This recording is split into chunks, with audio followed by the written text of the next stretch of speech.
also the muffins as well. Check these mugs out. Is that nice? I turn it one way, it's going the other way. What the? That's awesome. You do better. Yeah, Thank you. That's good. Billy's Live Coffee. Yeah, that's what we're having today. Awesome. Whew, had a week to catch our breath after the big Burnet game. We're going to talk about that and so much more coming up on Coffee with Coach. We'll be back. Touch Well Service will take care of all your water well needs that come after drilling. They specialize in water pump installation and repairs, servicing windmills, solar pumps, jets, submersible pumps, and pressure tanks. Touch Well Service has been in business since 2002 with 83 years combined experience. Their entire staff is dedicated to their customers. Touch Well Service supports all men and women in the United States military and first responders. Touch Well Service, 830-997-2413. On the web, hillcountrywaterwell.com, and look for them on Facebook. Be the envy of the neighborhood with the lush, thriving lawn from All Around Irrigation, LLC. We are dedicated to providing friendly, professional service to leave you with outstanding results. We have built a reputation for getting the job done right. We offer a number of services, including land clearing, development, rain collection, drainage, and of course, landscaping irrigation. The grass can be greener on your side when you call All Around Irrigation, LLC today. Hey volleyball fans, Joseph Financial Partners is here to support the Battling Billies and to help you with all of your financial goals. Whether it's saving for retirement, college savings, or even life insurance or long-term care, we've got your back. Let us serve up an appointment with you, then dig into your finances, goals, and dreams. Hey, and then we can assist and set a plan in motion and spike your goals to score. Success takes teamwork, so call Joseph Financial Partners at 830-997-4763 or check us out online at josephfinancialpartners.com. Securities are offered through LPL Financial, member FINRA SIPC. And we are back at Barefoot 108 East Main, Fredericksburg. Get your Battling Billy gear right here. They've got a lot of good stuff. J.D. Rose, Coach Lance Moffet with you this morning. And thanks to Barefoot and Java Ranch and all of our sponsors for making this happen. It's really good. Kind of quiet this morning. Our crowd's a little dead. I don't know. I'm going to call them out a little bit. They got to get a little more involved in the game this morning. It's been a couple of weeks, so. Anyway. Well, man, what a start to the season. 4-1 after that amazing 25-24 come from behind in dramatic fashion on TV, win on the road at Burnet 2 weeks ago. I don't have to ask you how big that win was for the team, program, and community, but I'm going to ask you, how big was that for the team, program, and community? You know, I mean, the whole deal, you know, being 4-1, what a way to come out of a crazy 2020 quarantine for all those months, didn't get to finish spring, all that stuff, and so what a great way to come back from that, you know, get back to normal, and you know, I've said it all along, we're certainly not taking wins for granted. We're blessed to be playing, we're blessed to be going to school, you know, everything we do is a blessing because of all of that. But to be able to be 4-1 is the icing on the cake. It's the cherry on top of the sundae. It's the, this group of kids is amazing. They are everything that you ask a team to be. They're doing it. And it was. That was the craziest game ever. My list of text messages was absorbently long. You know, I spent the 40-minute bus ride back from Burnet, you know, reading text messages from people I hadn't heard from in years that got to watch the game, and you know, and so what a way to display your community, your program, you know, the everything that's good about being a Battling Billy, and that was the best. 2 years ago, we played on TV versus Wimberley at Wimberley on a Thursday night, and we got broadcast all over the Austin area, and then this time we got broadcast all over San Antonio, and we've been very blessed that we've had success in both of those opportunities. And you don't always get that opportunity. People don't always understand what your program's about. They don't get to see you play. They don't get to do. And so to be able to do that in that fashion, you know, I don't think you could write a better book in regard to how that all went down, and so one of the most just dramatic amazing. finishes, one of the best no question overall finishes, and one of the best games you'll ever see. I mean, that was just insane it good. was, insane good. And that's, I feel bad for the CW and the channel that broadcasts the games, because I'm not sure if they'll have a game that good the rest of the year. no disrespect to anybody I think else Don playing. Harris even said that on the broadcast. I mean, what a great way to start the season, and again, you don't want to diminish the fact that we're getting to do it, and us to have that opportunity doesn't always afford itself, because normally the 6As and the 5As are playing the same time we are, and so that was their first night to be playing, and there was some uncertainty as to whether some of the San Antonio ISD or San Antonio North Side, Northeast, all those big school districts were going to get to play at all. So the Fox channel and their affiliates made that decision to go ahead and take a chance and put a 4A game as the debut game of the season. And so shout out to Bernie. I mean, Coach Hendricks sent me a text the next day, and he said instant classic. And he had referred to that the year before, where we played them in double overtime and won at home. Right. So he's certainly not happy about the result, but how can you argue with two back-to-back very dramatic football games that ended, in dramatic fashion? So, I couldn't be more proud of our program. Well, speaking of dramatic fashion, how hard was it on that decision to go for two, especially after the penalty? Yeah. You go from 2 to 7, then you got to punch it in from 7 yards out. Yeah, a lot of people had asked that, and I'm sure there was much play on that on the the TV and the commentary or whatever, and it really wasn't hard.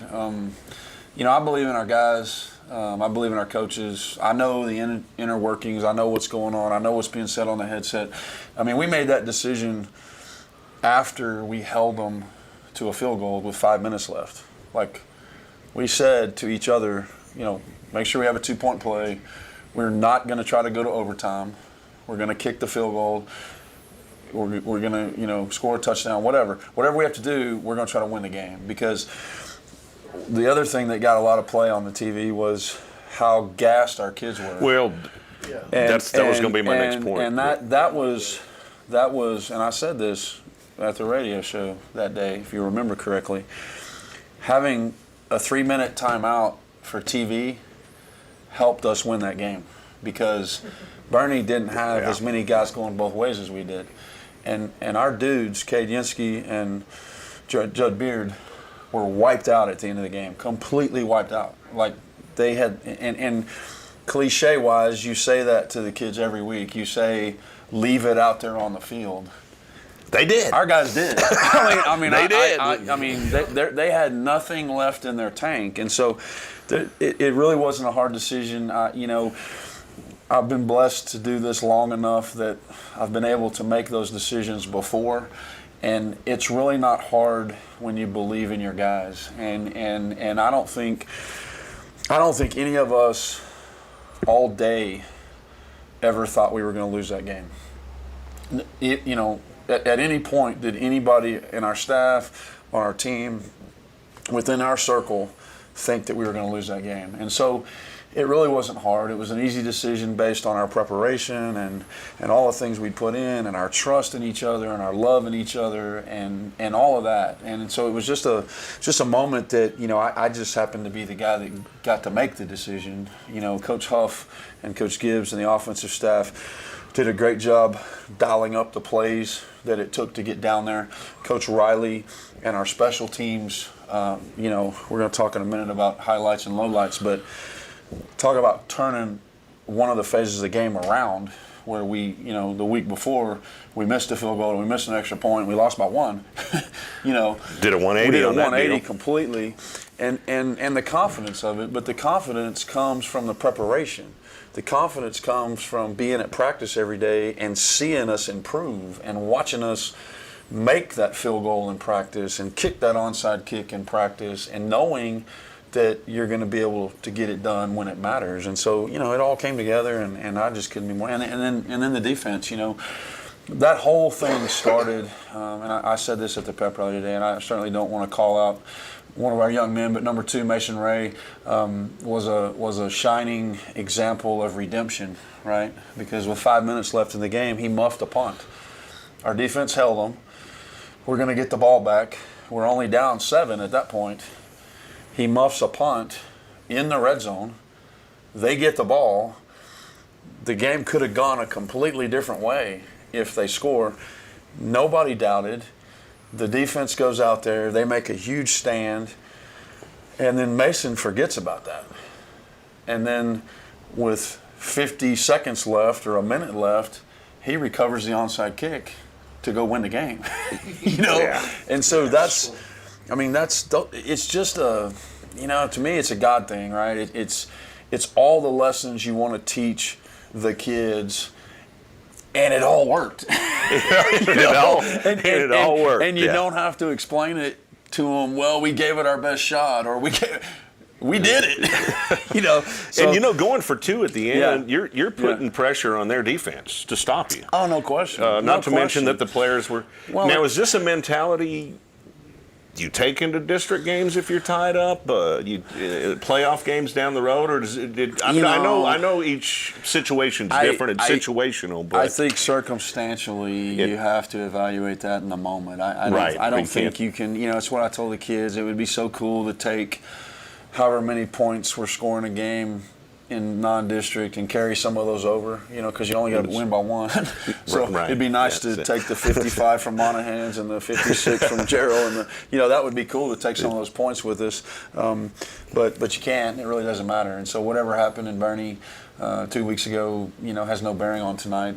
Tonight's circumstances will be tonight's circumstances, and we'll interpret them as we need to based on what the moment presents itself. Certainly, when you play a district ball game, you got to win by 1, and if you're given the opportunity, I think we talked about this last week or 2 weeks ago, you want to win by as many as you can, because when you start talking about tiebreakers and things, and especially in the season of COVID-19, you knock on wood that you're not quarantined and you don't have to not play a game and maybe forfeit a game in district, and then all of a sudden now you're in a tiebreaker you didn't plan on being in, and how many points did you have? And so in a district game everything matters. You got to win by 1, but you want to win by 17, because that's the maximum points you can take into a tiebreaker. So I don't know if any team in our district can beat any other team in our district by 17. I mean, that's a pretty lofty. But you do want to keep your foot on the gas. It's a pretty lofty deal. But if you get that opportunity, you certainly want to. Yeah. So what about banter? A rivalry game like this. Was there banter before? Banter after? I would go out on a limb and say that Bernie's our chief rival. In the old days, way back when, it was probably Kerrville. Mm-hmm. Certainly. People in our community talk about the rivalry between Kerrville, and it's been neat to rekindle that the last 2 years. And we didn't get to play them this year, so it really doesn't matter. But I would say in my 10 years here, Bernie's been our chief rival in everything. I mean, we're always playing them for a district championship in basketball. We're always playing them for a playoff spot or a championship in volleyball. We're always competing against them in cross country. We always meet them in the regional tournament in tennis. We always play them in baseball, tough to get in the playoffs or to win a playoff game, or soccer. They're always so yeah. I mean, they're our chief rival, and it's been unfriendly at times. I mean, there's been a couple of years where it got pretty unfriendly. It's always been very spirited. I get tickled at the imagination of the kids sometimes. But in this particular case, we tried to, be humble and be grateful and do what we needed to do. They certainly stoked our fire a little bit. They posted some things on social media that our kids got some wind of, and so somebody sent it to me, and I got wind of it, and then I sent my text message out to our whole group, and I said, do not respond. Do not get on whatever it was, Snapchat or Instagram or whatever. I said, do not respond. And then when we got ready to get on the bus, I had it, and I played it for them. And I read it to them, read them what it said, and I talked to them about the only thing we can do about this is win. That's it. We can't talk trash. We can't push them when we get up off a pile. We can't, because all of those things are going to hurt us. the only thing we can do is put our head down, take how you feel about this, and let it be your pilot light. And when it's time to raise the flame tonight, raise the flame tonight. And you know, I mean, again, I don't think you could write a book about all the things that transpired and came together in that whole process from about 2 o'clock in the afternoon until that game was over, and just the way it all came together, and that's when it started. We got on the bus with that, and then it just became a consummate belief in each other that we were going to get it done, and so I couldn't be more proud of the kids. And certainly we had kids who were engaging in the banter, and that's normal, but that can hurt kids too, and that's the thing you had to remind them is that the only thing that matters is what happens on the field, and you can do all that you want, and it doesn't matter. And so we took care of our business, and I couldn't be more proud of them for the way they handled that and the way they responded. So it's cool. Well, I know you briefed on this a little bit. Some of the highlights, lowlights. I don't think there was many lowlights, but I mean, because that was just one exciting game. I don't know. It was 14-7 at halftime. Well, you as a coach, you're going to find them. But they scored pretty quickly. We made some good adjustments. Our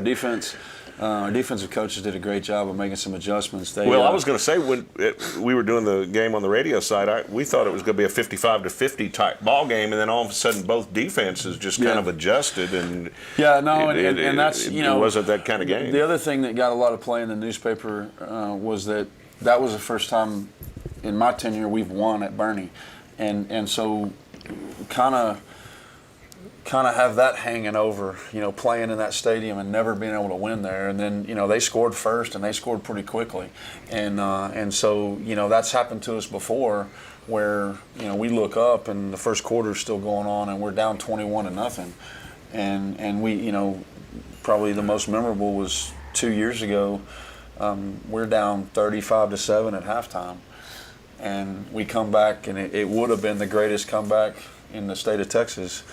We lost 42-35, right? We come roaring back, and so when they score quickly, if you choose to find negative, that's what you're thinking about, and I guarantee you, Coach Wilder, myself, the guys who were on that field, 2 years ago when that happened, you're thinking about that. You're like, oh no, here we go again. But you have to block that out, and you have to focus on how much you trust the kids and how much you trust the scheme and how much, and we make a couple adjustments, and all of a sudden we shut them down, and we're locking them down, and defense is playing great, and then offense is starting to move the ball, and next man up mentality that we talked about, against Gonzalez and against Gerald. One guy's down, the guy we'll talk about when we talk about players of the week, but Trip Dennis has made some exceptional plays in the last 2 weeks, and he made some big plays. He made the first big offensive play to get us a big first down right on our sideline, and so those are all the highlights, was that we were able to adjust and make things happen. I already mentioned the special teams. That was probably for me the biggest highlight. I kept telling these two kids, I tell these kickers every year, and I certainly don't want to rag on them at all, but kickers are a different breed of kid. They're like pole vaulters. They're a little peculiar, I guess is the word, if you want to call it that. They stand over there by themselves most of the time, and they don't typically play a position. These two are different. Manny plays cornerback and wide receiver, and he's made some plays on kickoff team, and then Aaron, in practice every day, he gets to play defensive tackle, and he mixes it up and he gets in there. So, but I've been telling those guys all year that you're going to make a difference in the game. And they did, they arguably were the difference in the game. We made all our extra points, and we made our field goal, and we won the game, So that's the deal. Those were the highlights. As far as lowlights go, I think, we always have to get better. Something we're focusing on this week is talking about, we're 4-1, but we have to focus on getting a little bit better each day. And so certainly all your fundamentals matter. We missed some tackles. We blew some coverages. We made some mistakes on offense. We didn't, do something. We dropped some balls, speaking to we muffed the punt, we made some big errors that could have been critical, but the highlight of that is the redemptive nature of it, where we bounce back. On that last drive, when we go in to score, two of our dudes dropped passes, like just dropped them. Like Tripp and Cade both just, hit them right in the hands and they dropped them. But instead of jumping them and being angry and all that, you clap your hands and you're like, we got this, let's go.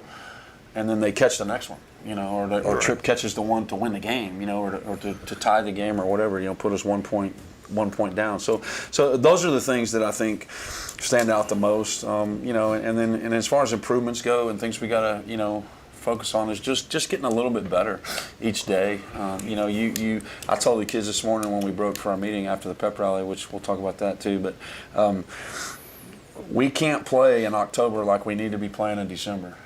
Like we've got to play in October better than we played on September 24th. That's when we played Burnet, right? It's October 9th now, so we've got to be able to play a little bit better tonight. The things that we made mistakes on against Burnet, we've got to eliminate, which we were able to do from Wimberley to Burnet, so that's the next step. And so those are the things that I think we got to focus on. And one more little storyline in here. If my memory serves me correctly, when a lot of these players were on the sub-varsity, they got it handed to them. You might, you know what I'm saying. So that gives me goosebumps. That's the hidden thing that's special to me, is that this senior class epitomizes being part of a program and sticking with it. Mm-hmm. And I couldn't be more proud of Tripp and Rob and Colby and I can name them all, Gavin and Jerry and all the seniors. Manny's a senior and Cordero's a senior and Burns is a senior and Davis Englert's a senior, and I'm trying to go down the whole roster. I probably wasn't going to name them all, but those guys, they struggled in middle school. They didn't have great success in middle school. They came to high school, I think as freshmen, maybe they won one game or something. But they stuck it out and they grinded and they bought what we were selling, right? They believed in what we were trying to get them to believe in, and they worked their tails off, and they progressed through the program from freshman year to JV, sophomore, junior year. Some of them were on the varsity as juniors, some of them were on the varsity as sophomores, got a little bit of playing time, whatever.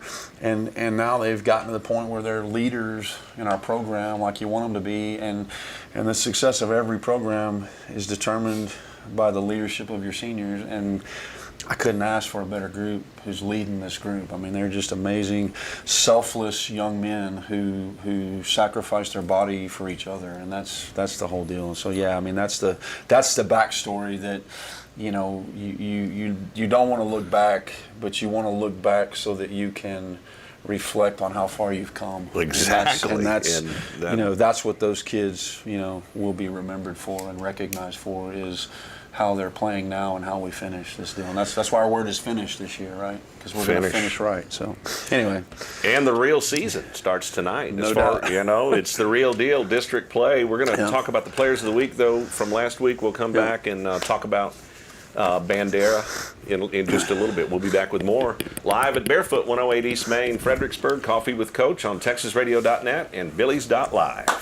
ValueMed Pharmacy is Fredericksburg's pharmacy. By putting our customers first, we've earned a sterling reputation as the premier provider in town. With free home delivery, convenient location, and a speedy drive-up window, getting your medications has never been easier. ValueMed offers competitive pricing and accepts most prescription insurance. We're located at 707 North Llano Street, or give us a call at 830-997-8155. Come see why ValueMed Pharmacy truly is Fredericksburg's pharmacy. Gaddy's Pizza in Fredericksburg is a huge supporter of Battling Billy sports, students, and teachers. In fact, Gaddy's offers a lunch special for teachers and students Monday through Friday for only $6.99, and that includes a drink. Gaddy's Pizza also has pasta, dessert, and one of the best salad bars in town.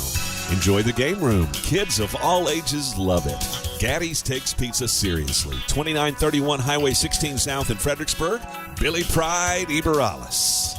Howdy, Dow Floyd, ex-Battling Billy, class of 1980, Senior Vice President of Texas Hill Country Bank here in Fredericksburg. We're proud of all our local sports programs. We want all teams to have a safe and successful year. Be physically and mentally prepared, be creative, and enjoy the game. That's how we work around here, helping local businesses and individuals accomplish their financial goals. If you need assistance, our team is here for you. Texas Hill Country Bank, where good people make good bankers. Member FDIC and equal housing lender. Have you ever been confused by all the options in the investment world? Or maybe just need someone to sit down with to discuss your goals? Why not schedule some time with Scott Emmel or Mark Southard at SI Wealth Management? Whether it's as simple as rolling over a 401k or starting a college savings plan, or an efficient way of transferring wealth to future generations, identifying the need is the key to identifying the strategy. Call 830-992-3464 to schedule your appointment today. SI Wealth Management, where a handshake and a look in the eye still means something. Strayer Dolphers has been going strong since 1928. They specialize in tires and tire repair. Name brands like Michelin. Strayer Dolphers also offers dependable wheel balancing, alignment, brake repair, tune-ups, oil changes, engine service, belts, and hoses. You get the picture. Also check out the Kawasaki Mules, ready to go to work for you. Strayer Dolphers, proudly serving Fredericksburg and the Hill Country for 92 years. Stop by 509 South Adams or call 830-997-4382. Check them out online, StrayerDolphers.com. All right. We're back. We're back. Here we go. Live at Barefoot 108 East Main, Fredericksburg. JD Rose, Coach Lance Moffet with you this morning. And I accidentally said we're playing Bandera tonight. It's Burnet, darn it. Burnet, darn it. Don't forget it. Learn it. Burn it. Burn Learn it. it. Not Burnet. It is Burnet. Burnet. So, yeah, the Burnet Bulldogs. All right. Players of the week. Players of the week. Man, easy, not easy. It's never easy to pick players of the week because it's an 11-man sport and they all matter. So it's hard to pick one player of the week. But for our JV and freshman last week versus Burnet, again, another side note about the game was we won a trophy. It was on TV, so we got a trophy and all that stuff. But I stuck a broom in my pocket because our freshmen and our JV beat them the night before. And so we were talking about the sweep. And so in the locker room, we have a trophy and a broom next to the trophy. So, There you go. so if you want to stir some banter up or whatever, that's what it's all about. But it all started on Thursday night with our freshmen, with a come-from-behind win. They did a great job. Cristobal Neary is a player of the week. He's an exceptional player. Plays in the offensive skill positions, running back and inside receiver when we need him to be, and then he plays in the defensive backfield for us on defense, and he gets after it. He's a football player and he likes to mix it up and hit people and take care of it on offense, and so he was the overwhelming player of the week as nominated by the coaches. And then on the JV, Stephen Wade, number 25. Twin brothers, Ryder and Steven, moved to us last year from Harper and have been a great addition to our program. They're hard-nosed, grinded out type of football players. They both play running back, and when we needed to, we grinded out the clock so that we could finish the game, and they've done that multiple times in the JV season. So those are the two sub-varsity players of the week. And then on the varsity, it was a tough decision. Obviously, I'll give lip service to these guys again. The special teams players of the week were the two kickers, Manny Noriega and Aaron Cadero Rojas. They both shined when we needed them to. We kicked our extra points, Manny, and the field goal to give us a chance to go win the game. And then Aaron stepped up and he kicked off exceptionally well prior to the onside kick. And then the onside kick, I don't know if you could have done it any better. And the other side note about that is it's crazy. Our coaches were talking about, I think the previous Sunday, the Dallas Cowboys had done an onside kick. Yeah. That was unbelievable. And then the Texas Longhorns played the Texas Tech Red Raiders, and the Texas Tech did an onside kick. Texas did an onside kick, and so it was just the week of the onside kick, I guess. And so, Aaron did a great job. He's practiced that all year. We tried it at Wimberley, and it didn't work. It didn't bounce right. And of course at Burnet, boom, it bounced up, and that made it hard to judge the catch. And one guy bumped into the other guy, and then we took them both out. And Gary Seidenberger took out those two guys. The ball came out, and Mason came in and landed on the ball. So those are our special teams player of the week. And love it. Defensively, Zach Wabolding, really, Zach's been an exceptional player. Give him lots of props. He started since he was a freshman. He's a junior. And at defensive tackle, it is exceptionally hard for a freshman to be able to play on the varsity level. And he got the opportunity when he was a freshman to play with his older brother, who was a senior that year, and they both played on the D-line, and it was kind of cool for them to get to do that, and it's cool for their family. But Zach is a beast. He is strong, and he's angry a lot of the time, and he has a defensive mindset. And when we went out there after the muff punt, we told the defense, we got to rise up, and I think he made 2 of the 3 plays to stop them, to force them to kick a field goal, and he made great plays all night as well, and had great production. And so Zach Bolden is our defensive player of the week. And then offensively, Cade Yansky obviously caught the 2-point conversion. He caught the big touchdown that tied the game in the third quarter. NFL style, drag the feet. NFL style, drag the feet. I love it. It was an awesome catch down there in the corner. He caught a couple of balls. He also, took a amazing hit on the drive. It was 4th down. We're going down to score. It was 4th down. We didn't get the catch, but their linebacker was dropping in coverage and just ran smooth over Cade. And that was a pass interference penalty because the ball was in the air, and so that kept the drive alive. And he took that shot, then he got up and caught a couple more balls, and then caught the ball to win the game. And then it went a little bit unnoticed, but Matthew Smith, he caught 11 balls. And he was on fire. No, he wasn't. And he caught a touchdown, caught the first touchdown, and we've been waiting for him to have that game, right? He's a sophomore that is exceptionally talented and a really good young man, but his maturity wasn't quite where we wanted it to be, and so we kept waiting for him to have that varsity type game, and it's a testament to the team in that Barney was bound and determined to not let Judd Beard take over the game, right? And so, that's going to happen to us because Judd is an exceptional player, and so those other guys got to step up. And Matthew, coaches did a great job on offense of running that little out route, and Cole did a great job of throwing that ball on time. And I mean, Matthew caught 11 balls and had 100 and something yards receiving and a touchdown. I think Coach Gibbs said it best. I don't know how many of our kids have caught 11 balls in one game. So that's a record night for him. He was kind of overshadowed because Cade got to, catch the 2-point conversion and all that stuff. But Cade had over 100 yards receiving as well. So, and then lastly, we picked a third one as well. Trip Dennis.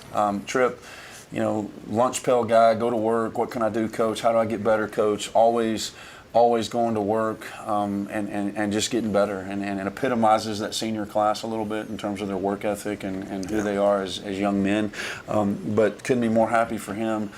Caught the big catch the week before against Wimberley to give us a chance to go to 21-20 so that we can kick the onside kick and try to go do it.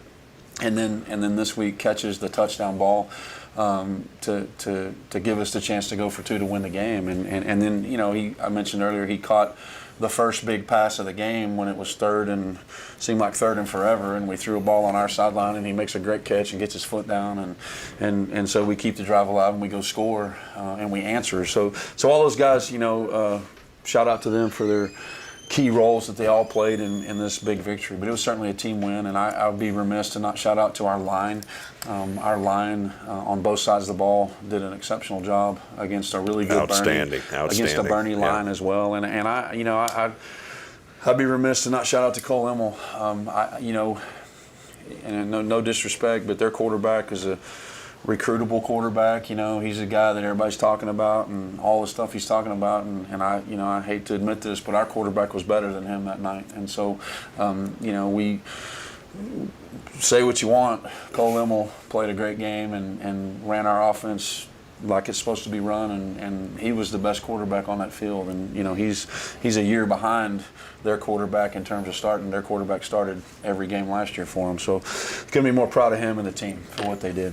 Man, it was just outstanding, and I get goosebumps just thinking about that game. But it was and crazy. What a great way to go Crazy. into district with that momentum. You hope that you get that momentum, and going to open week like that, it's always you, and so you have to decide, if you're me, who do you schedule for that last game before open week?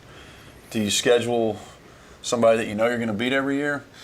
so that you get a win and you get all that, or do you schedule a challenging team that's going to push you to a higher level, and then if you beat them, man, that 14 days is pretty good, Right? We've talked about it before. When you win, everything tastes better. Your alarm clock doesn't bother you as much, and when you get up and all of that. So when you do that going into open week, it just makes open week so much better. And so we had great practices, and it was all because of the euphoric feeling we all had about having done that. Now, of course, you get to Monday of this week, and that's gone. It's been fun talking about it. I enjoy talking to you about it and all that, but that's over with. Yeah, that has no bearing on what we're doing right now. It's time to talk Burnet here in a little while. It's time to look to 13-4A for sure. Let's talk about the sub-varsity deal. Yeah. How did they come out last night? So last night our sub-varsity, we split with Burnet. We were on the road, and I think through district that's the way it's going to be. It's kind of been different because of the COVID thing, and sometimes, when we played Wimberley, the 9th grade played at Wimberley, and the JV played at home, and then anyway, this time both of them went to Burnet last night, and the middle schools played at home. So our freshmen lost a tough game, 36-29, puts their record at 4-2. They played their tails off, just like they've done all year, and put themselves in a position. They threw a touchdown pass on the last play of the game and didn't get it, and if they get it, they tie the game or maybe go for 2 and try to win the game.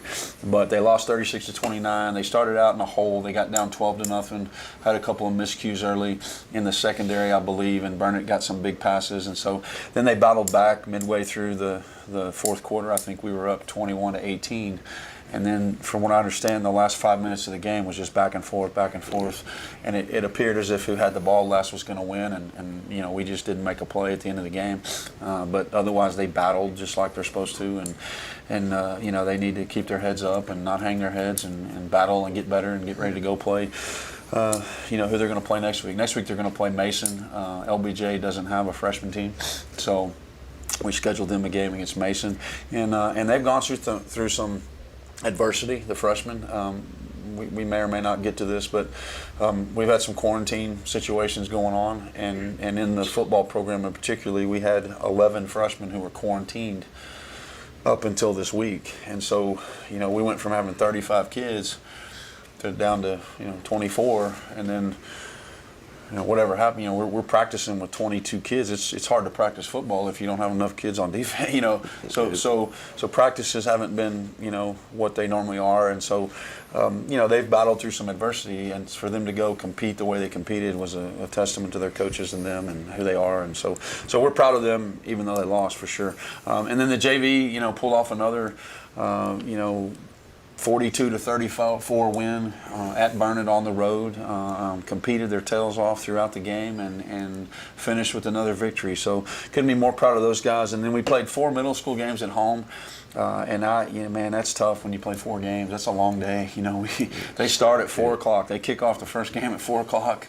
They play their white teams at 4 o'clock and at 6:30. And then they play the red teams at 5 and 7:30, and it's a long night. Shout out to all the people that make a game run, our announcer Stephen Moore, and our clock operators, and all the gate workers and all that stuff. That's a long night. You start at 3:30 before school even gets out, taking tickets and letting people in, and then our officials who don't have to get off work to get there and start a game at 4. We started out the first white team game with 2 officials, and by the end we had the amount of officials you're supposed to have. But and they did a super job of managing having 4 games. But we went 1-4 on the middle school last night. Our 8th grade white team beat Burnet 7-6, and then the other teams all fell to Burnet, but they all competed really hard and played. And again, I'll reference quarantining. We've gone through some issues at middle school with the whole quarantining process. Starting 2 weeks ago, the day of the game, we're about to get on the bus to travel to a game with a middle school team, 8th grade or whatever, and they find out that 6 of their players have been quarantined. And so now you're a middle school coach and you're working your tail off and you've been working with these guys, and all of a sudden on the bus ride to the game you have to figure out who's going to be playing that position and who's going to be doing, and it's just been an exceptionally stressful situation, and that's the times we live in. And again, you reference the fact that we're blessed to be playing, and so we're not going to complain about it and we're not going to go negative about it. We're just going to deal with it. And unfortunately, I'll lean on our 8th grade red team. They've struggled, but part of it has been because of some of those issues. They haven't necessarily had the same group of young men playing the same positions each week, and so we're trying really hard to pour into those young men the fact that you got to be ready and you got to step up and you got to learn what you're supposed to do, and the next guy up's got to be ready. Last night they moved the white team quarterback up to the red team because of some injury and COVID situations. And so, here's a kid who's been playing on the white team and now he's starting on the red team. And, it's just, they're doing a great job of competing, but they're not getting the results they want. And so, we're gonna keep coaching them and keep doing the best we can and keep reminding them that we're blessed to be playing, and that, it's not about what the score says, it's about how hard you played. And are you getting better each week? And that's the thing that we want to focus on. Since you brought up the quarantine, if we could shed a little light on some of our listeners, viewers that may not be totally up to snuff on can you say snuff? Tobacco products aren't available. You're not supposed to do that around school anymore. Not in public schools. We used to have coaches spitting tobacco in our face back in our day. But I had that myself. So certainly, I've never done that. So, but shed some light. So there's some changes. The school board got together and they reevaluated. So I'll try to dance on this if I can. Okay. Essentially, TEA, CDC, UIL, governor, whatever, have issued all these guidelines, right? And they're guidelines. And so when you go to ask them for guidance on their guidelines, they tell you that it's left to local interpretation. Okay. And the issue that we're talking about is, does the mask matter? Right? I took mine off for the show, but does the mask matter? Does it? And the question is, yes, the mask does matter. Otherwise, why are we wearing it? Good point. And the science supports that and all that stuff. So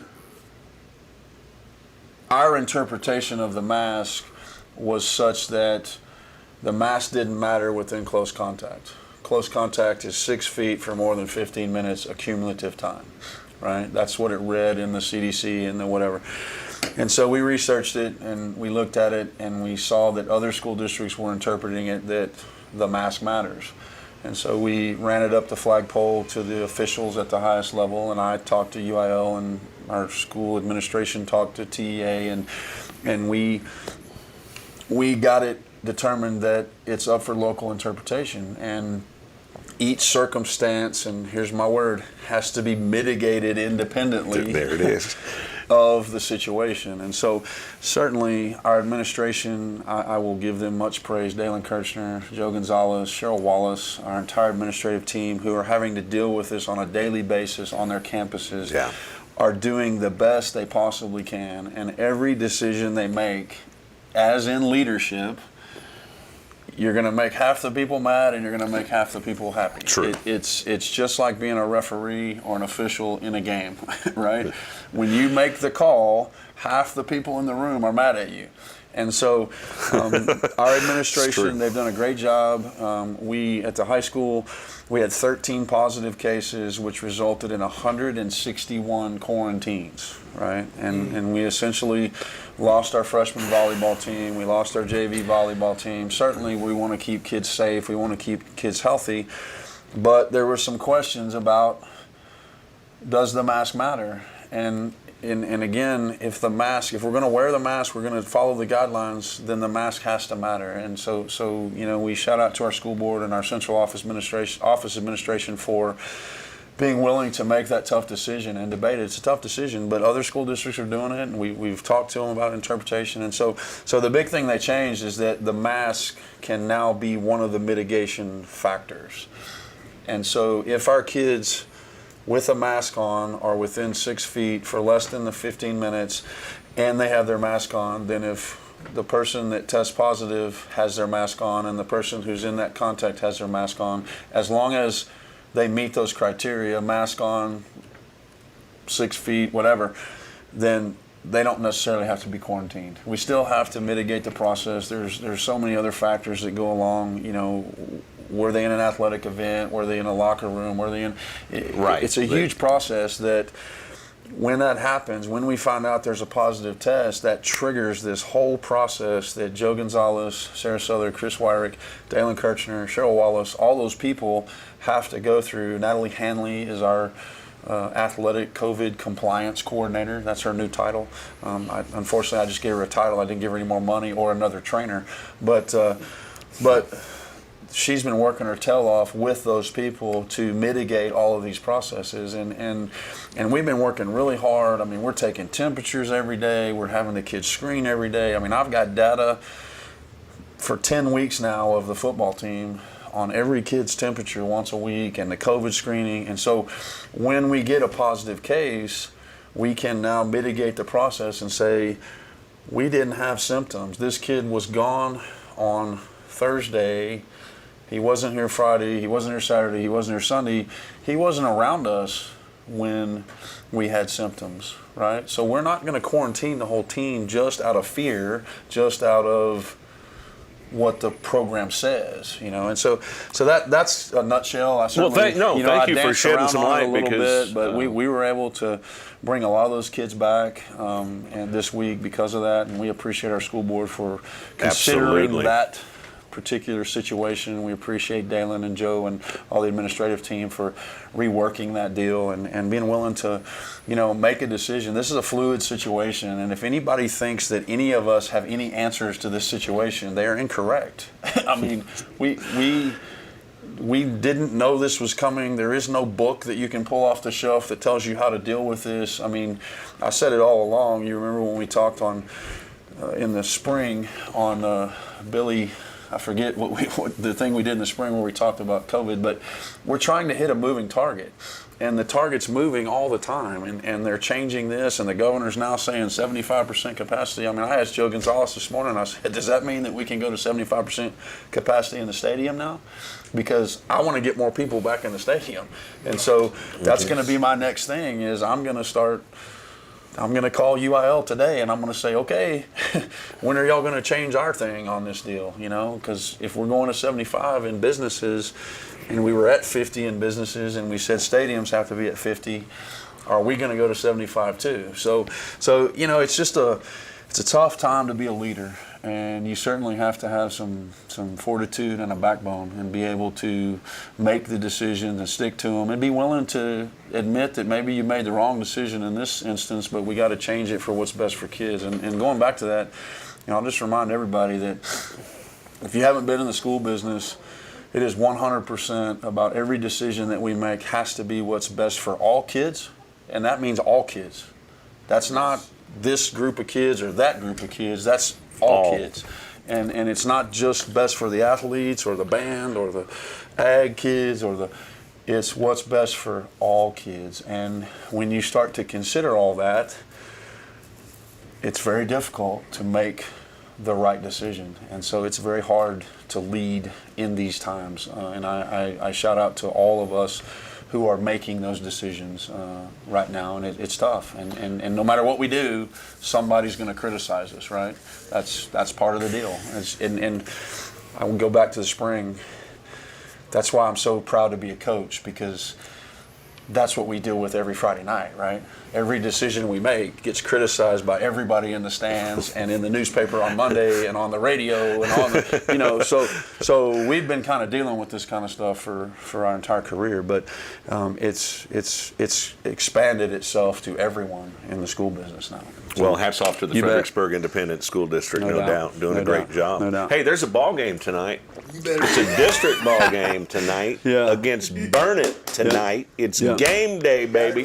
We're going to talk Burnet and the Billies coming up right after these.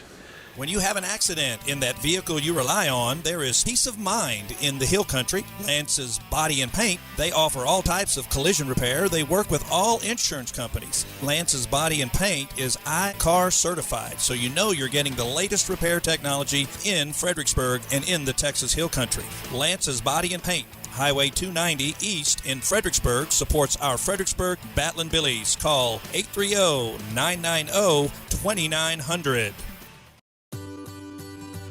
Bee Creek Communications is celebrating 20 years of connecting the Hill Country, 20 years of scaling towers, climbing roofs, installing networks, wireless broadcasting, timely responses, friendly service, technical support, expanding coverage, increasing speeds, keeping promises, providing our community with always-on high-speed internet. Bee Creek Communications, celebrating 20 years of serving you. Touch Well Service will take care of all your water well needs that come after drilling. They specialize in water pump installation and repairs, servicing windmills, solar pumps, jets, submersible pumps, and pressure tanks. Touch Well Service has been in business since 2002 with 83 years combined experience. Their entire staff is dedicated to their customers. Touch Well Service supports all men and women in the United States military and first responders. Touch Well Service, 830-997-2413. On the web, hillcountrywaterwell.com, and look for them on Facebook. Be the envy of the neighborhood with the lush, thriving lawn from All Around Irrigation, LLC. We are dedicated to providing friendly, professional service to leave you with outstanding results. We have built a reputation for getting the job done right. We offer a number of services, including land clearing, development, rain collection, drainage, and of course, landscaping irrigation. The grass can be greener on your side when you call All Around Irrigation, LLC today. We're back. We appreciate all the, yeah. Thank you for the applause. Yeah, appreciate no that. We're back. Wake at up! Barefoot. That's what I said at the prep rally. Wake up! We're back at Barefoot 108 East Main, Fredericksburg, and you know the beauty of the internet is that you can reach the World Wide Web. The World Wide Web, yes, indeed. And from the class of 2008, 2008, Mario Mata, listening this morning from Afghanistan. So shout out to him and thank you for your service. True heroes. Wow. That's a true American hero right there, fighting for our freedoms. We appreciate it. We appreciate all the other comments that we've gotten at Billy's.live. That's what's so cool about this whole deal. You and I've shared this before. My best friend from high school, which, you know, we're trying to build these relationships with these kids so that they understand that they last a lifetime. My best friend from high school, Mike Carroll, shout out to him. He's probably not listening because it's in the middle of the night, but he serves in the Department of Defense as a teacher in Okinawa, Japan, and he's watched this show. He's watched our games. He's seen, you know, stuff about what we're doing, and so it's just so cool, the World Wide Web, and how powerful Billy Pride Eberhalis is. You know, class of 08's chiming in saying, you know, way to go Billies or whatever. It's a great thing. Good stuff. It's a great thing, no doubt. Good stuff. I love it. No doubt. Well, tonight, 13-4A Division I opens up. You're going to be playing a pretty tough Burnet team, Burnet program. What can we expect tonight, Coach? You know, I think every week this district schedule, you can expect a tough game, and this is no exception. Burnet is an exceptional program. Coach Jared Rye has taken over and maintained the same level of tradition and history and pride and battling and all the things they do, you know, going all the way back to them playing in the, you know, state finals under Bob Shipley and, you know, Stephen McGee playing quarterback and Jordan Shipley playing there. And, I mean, that's just a tradition-rich program that, you know, they've unfortunately, they've had our number for a while. We finally turned the corner 3 years ago, and we've beaten them 3 years in a row. And so that was a huge turn for us to, you know, be able to beat them. You know, we were blessed to be able to do that, and you know, every time though it's a battle. You know, last year it was 10-7, and arguably, I mean, they're a penalty away from beating us at Burnet last year. So I expect it to be a battle. I expect it to be a great game, well coached. Their coaches do an exceptional job. They do what they do, and they do it well, and they've done it for a long time. And Jared became the head coach, and he's kind of put his subtleties on it, and the way they compete. I mean, they get after it. They always have really, really good wide receivers. They always have a really good quarterback. They just do a really good job. So I expect it to be a battle, and who knows? I mean, that's the bottom line, is that 4-1 doesn't matter. We got to go 1-0 tonight, and we're going to have to battle and get it done. So I expect it to be a great battle against a great program, and then, if we're fortunate enough to win, then we'll get ready for the next one, and that's just the way it's going to be in district. You got to keep that one day at a time, 1-0 mentality. So hopefully that's what we'll get done. Should be a good one tonight. No Looking doubt. forward to it, man. No I'm doubt. pumped up, and it will be on Billy's.live audio video, okay, and also at TexasRadio.net as well. How about the other fall sports? How they shaping up? Let's talk about keys to victory first. Oh, the keys Can we to talk victory. about that? That's right. How could I forget the You're keys jumping to ahead. victory? You're jumping ahead on me. So let me say one key to victory. We did something today that was as normal as anything we've done since March 5th or 6th, whatever day it was. We went to the girls' state basketball tournament. I want to say it was March 4th, maybe. We had our first pep rally today. Awesome. We had it in the stadium so that we could maintain the protocols. We could keep the kids separated. Outdoors and such.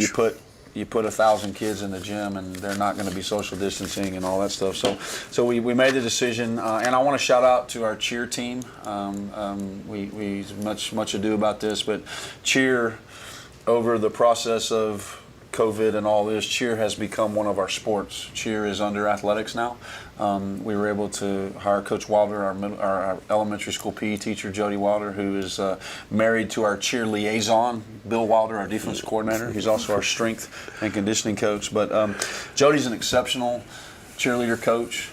She was a cheerleader at Texas Tech, and so she's got a great deal of experience as a cheer coach. And so when Dr. Brazier talked to me about bringing cheer under athletics, there were some criteria that had to be met, and that was one of them, was that I needed to be able to hire Jody, and I needed to do whatever we could do to make that work and figure all that out, and Dr. Brazier helped me get that done, and so just want to shout out to them for helping bring some normalcy back. It was a great day to be out there. The cheerleaders looked amazing. They have all year. She's done a great job with them.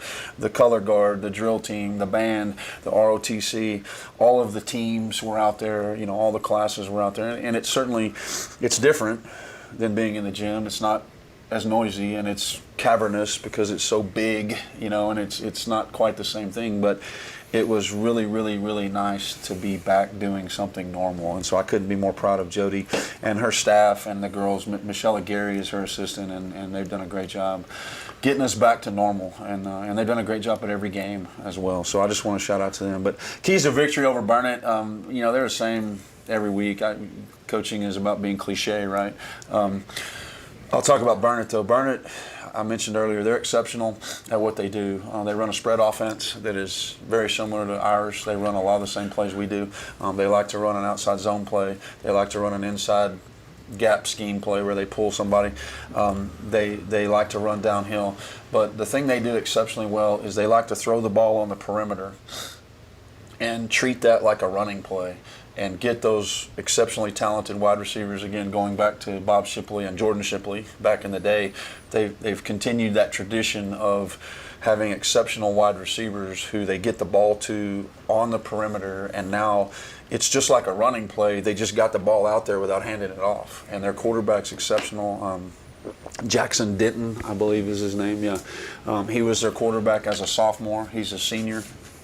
The kid who's at Wimberley, Matthew Tippie, was their quarterback last year. Jackson moved out to wide receiver, and so they were pretty good with that combination, but Jackson had moved back for his senior year to play quarterback, and he's exceptional. He's an exceptional quarterback, and he runs their offense because he's already run it before, so it was a natural step for him to get back in there. And then they're pretty good up front, and they do a really good job. So from a defensive perspective, we're going to have to get lined up. We're going to have to make sure that we're covering all their receivers. We're going to have to win in the trenches up front. We're going to have to defeat their offensive linemen, get off blocks, and force force the quarterback to, make some decisions quickly. We're going to have to stop their run, play gap sound defense, and we're going to have to run to the football. They're always talented.